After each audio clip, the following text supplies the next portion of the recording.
Hi guys, welcome to Super Women Kannada YouTube channel. ಇವತ್ತಿನ kitchen ರೆಸಿಪಿನಲ್ಲಿ ನಾನು ನಿಮಗೆ restaurant ಸ್ಟೈಲ್ನಲ್ಲಿ gobi manchurian ಹೇಗೆ ಮಾಡೋದು ತೋರಿಸ್ತಾ ಇದ್ದೀನಿ.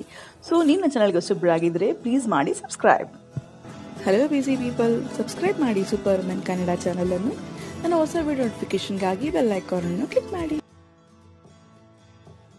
ನೋಡಿ, ನಾನಿಲ್ಲಿ ಈ ಸೈಜ್ ಗಾತ್ರದಷ್ಟು ಕಾಲಿಫ್ಲವರ್ನ ತಗೊಂಡಿದ್ದೀನಿ. ಅಟ್ ಫಸ್ಟ್ ನಾವೇನು ಮಾಡಬೇಕು ಅಂದರೆ ಎಕ್ಸ್ಟ್ರಾ ಲೀವ್ಸ್ ಎಲ್ಲ ತಗೊಂಡು ಕಾಲಿಫ್ಲವರ್ನ ಚಿಕ್ಕದಾಗಿ ಕಟ್ ಮಾಡ್ಕೋಬೇಕು.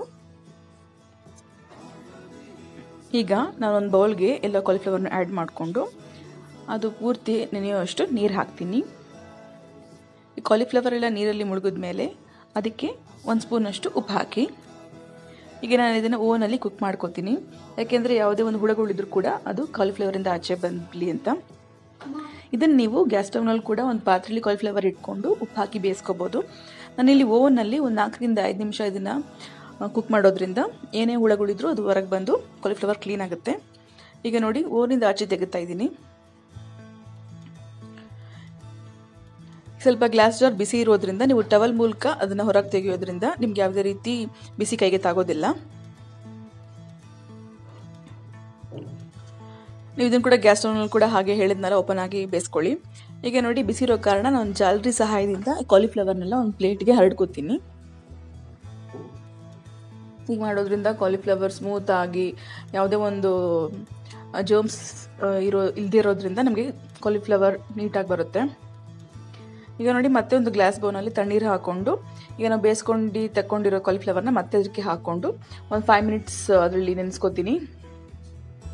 ಯಾಕೆಂದರೆ ಒಂದು ಜಸ್ಟ್ ಎಕ್ಸ್ಟ್ರಾ ವಾಷಿಂಗ್ ಥರ ಅಷ್ಟೇ ಇದು. ಈಗ ಮತ್ತೆ ಒಂದು 5 ನಿಮಿಷ ಆದಮೇಲೆ ಆ ನೀರಿಂದ ಕಾಲಿಫ್ಲವರ್ನೆಲ್ಲ ತೆಗೆದು ತಟ್ಟೆಗೆ ಹಾಕೊಳ್ಳಿ.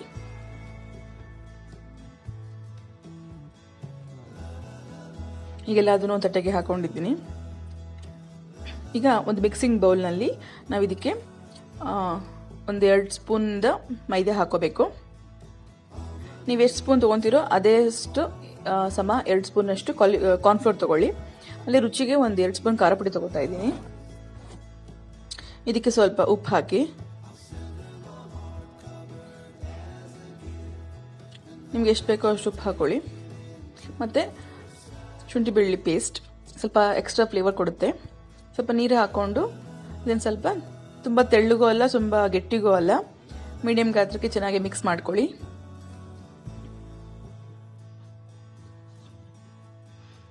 ಈಗ ನೋಡಿ, ಮಿಕ್ಸ್ ರೆಡಿ ಆಗಿದೆ.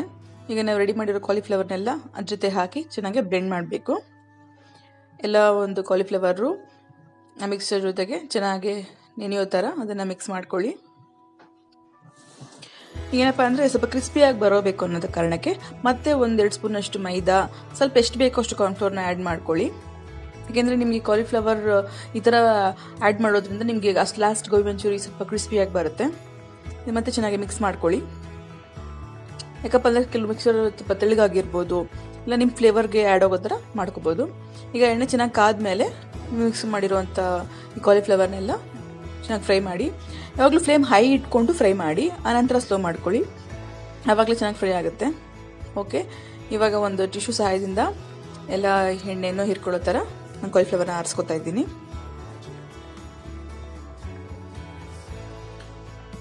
ನೋಡಿ, ಕಾಲಿಫ್ಲವರ್ ಅಂದರೆ ನೀಟಾಗಿ ಕ್ರಿಸ್ಪಿಯಾಗಿ ಫ್ರೈ ಆಗಿದೆ. ನೀವು ಈ ಥರ ಮಾಡೋದ್ರಿಂದ ನಿಮಗೆ ಗೊತ್ತಾಗ್ಬಿಡುತ್ತೆ. ಇದೇ ಥರ ಮಿಕ್ಕಿರೋ ಎಲ್ಲ ಕಾಲಿಫ್ಲವರ್ನ ಫ್ರೈ ಮಾಡ್ಕೊಳ್ಳಿ. ಈಗ ಒಂದು ಬಾಣಲಿಗೆ ಎಣ್ಣೆ ಹಾಕ್ಕೊಂಡು ನಾವು ಸಾಸ್ ರೆಡಿ ಮಾಡ್ಕೋಬೇಕು. ಸೊ ಇದಕ್ಕೇನಪ್ಪ ಅಂದರೆ ನಾನು ಚಿಕ್ಕದಾಗಿ ಬೆಳ್ಳುಳ್ಳಿನ ಕಟ್ ಮಾಡ್ಕೊಂಡಿದ್ದೀನಿ. ಆ ಬೆಳ್ಳುಳ್ಳಿನ ಫಸ್ಟು ಫ್ರೈ ಮಾಡ್ಕೊಳ್ಳಿ. ಗೋಬಿ ಮಂಚೂರಿಗೆ ಈ ಬೆಳ್ಳುಳ್ಳಿ ಬಂದು ಎಕ್ಸ್ಟ್ರಾ ಫ್ಲೇವರ್ ಕೊಡುತ್ತೆ. ಬಟ್ ನಮಗೆ ಅದು ಜೊತೆಗೆ ತಿಂತಾ ಇರ್ಬೇಕಾದ್ರೆ ನಮಗೆ ಅದು ಬೆಳ್ಳುಳ್ಳಿ ಸಪ್ರೇಟಾಗಿ ತಿಂತೀವಿ ಅಂತ ಅನ್ಸೋದಿಲ್ಲ. ಸೊ ಬೆಳ್ಳುಳ್ಳಿ ಚಿಕ್ಕದಾಗಿ ಕಟ್ ಮಾಡ್ಕೋಬೇಕು. ಇದಾದಮೇಲೆ ನಾನು ಈರುಳ್ಳಿನ ಒಂದು 2 ಈರುಳ್ಳಿನ ಚೆನ್ನಾಗಿ ಚಿಕ್ಕದಾಗಿ ಕಟ್ ಮಾಡ್ಕೊಂಡಿದ್ದೀನಿ. ಅದನ್ನು ಕೂಡ ಹಾಕಿ ಚೆನ್ನಾಗಿ ಫ್ರೈ ಮಾಡ್ಕೊಳ್ಳಿ.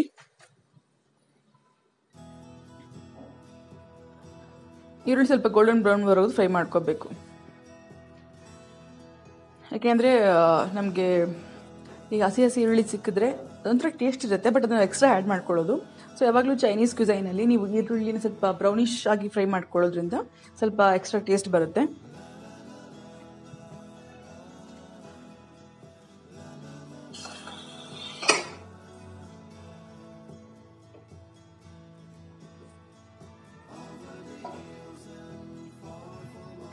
ಈರುಳ್ಳಿ ಚೆನ್ನಾಗಿ ಗೋಲ್ಡನ್ ಬ್ರೌನ್ ಆಗೋದಕ್ಕೆ ಫ್ರೈ ಮಾಡ್ಕೊಳ್ಳಿ. ಆಮೇಲೆ ಇದಕ್ಕೆ ನೀವು ಸ್ವಲ್ಪ ಸ್ಪೈಸಿ ಬರಲಿ ಅಂತ ಮತ್ತೆ 1 ಸ್ಪೂನಷ್ಟು ಶುಂಠಿ ಬೆಳ್ಳುಳ್ಳಿ ಆ್ಯಡ್ ಮಾಡ್ಕೊಳ್ಳಿ. ನಾನಿಲ್ಲಿ ರೆಡ್ ಡಾರ್ಕ್ ಸೋಯಾ ಸಾಸ್ನ ಯೂಸ್ ಮಾಡ್ತಾ ಇದ್ದೀನಿ. 2 ಸ್ಪೂನಷ್ಟು ಡಾರ್ಕ್ ಸೋಯಾ ಸಾಸ್ ಯೂಸ್ ಮಾಡಿ. ಗೋಬಿ ಮಂಚೂರಿಗೆ ಮೋಸ್ಟ್ ಪ್ರಿಫರಬಲ್ ಅಂದರೆ ಡಾರ್ಕ್ ಸೋಯಾ ಸಾಸ್. ನಾನು ಮತ್ತಿಲ್ಲಿ 2 ಸ್ಪೂನಷ್ಟು ಗ್ರೀನ್ ಚಿಲ್ಲಿನ ಆ್ಯಡ್ ಮಾಡ್ತಾ ಇದ್ದೀನಿ. ಇಲ್ಲಿ ಮತ್ತೆ 2 ಸ್ಪೂನಷ್ಟು ಗ್ರೀನ್ ಚಿಲ್ಲಿ ಪೇಸ್ಟ್ನ ಯೂಸ್ ಮಾಡಿ. ಗ್ರೀನ್ ಚಿಲ್ಲಿ ಪೇಸ್ಟ್ ಅಂದರೆ ಖಾರ ಬರೋದಕ್ಕಲ್ಲ, ಒಂದು ಫ್ಲೇವರ್ ಕೊಡೋದಕ್ಕಷ್ಟೇ. ನಿಮ್ಗೆ ಎಷ್ಟು ಫ್ಲೇವರ್ ಖಾರ ಬೇಕೋ ಅಷ್ಟು ಹಾಕೋಬೋದು, ತುಂಬ ಖಾರ ಇರೋದಿಲ್ಲ ಇದು.